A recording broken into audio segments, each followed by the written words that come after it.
Hello friends, இன்றைக்கி நம்ம எம்மியான brownie வீட்லேயே எப்படி பண்ணுறதுன்னு பார்க்கலாங்க. ரொம்ப ஈஸி தான்.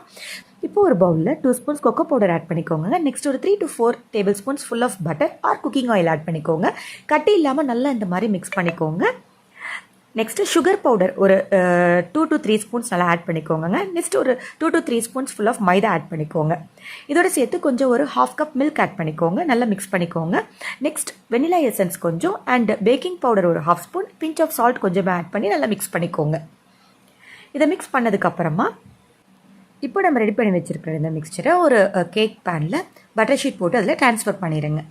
குழந்தைங்களுக்கு எந்த நட்ஸ் பிடிக்குமோ அந்த நட்ஸ் ஆட் பண்ணிக்கலாங்க. நான் கேஷ்யூ பாதாம் இது ரெண்டுமே ஆட் பண்ணியிருக்கேன். நெக்ஸ்ட் ஒரு குக்கரை நல்லா 5 மினிட்ஸ்க்கு ஹை ஃப்ளேமில் வச்சு வெறும் குக்கரை நல்லா ஹீட் பண்ணிவிட்டு 5 மினிட்ஸ் கழிச்சு அதை சிம்மில் வச்சுட்டு அதுக்கப்புறம் நம்ம ரெடி பண்ணி வச்சுருக்க இந்த பேனை அந்த குக்கர் உள்ள ஒரு ஸ்டாண்ட் வச்சு அது மேலே இதை ஒரு 25 மினிட்ஸ் லோ ஃப்ளேமில் அப்படியே வச்சுக்கோங்க. ஆஃப்டர் 25 மினிட்ஸ் உங்களுக்கு ப்ரௌனி ரெடி. தேங்க்யூ ஃபார் வாட்சிங் ஃப்ரெண்ட்.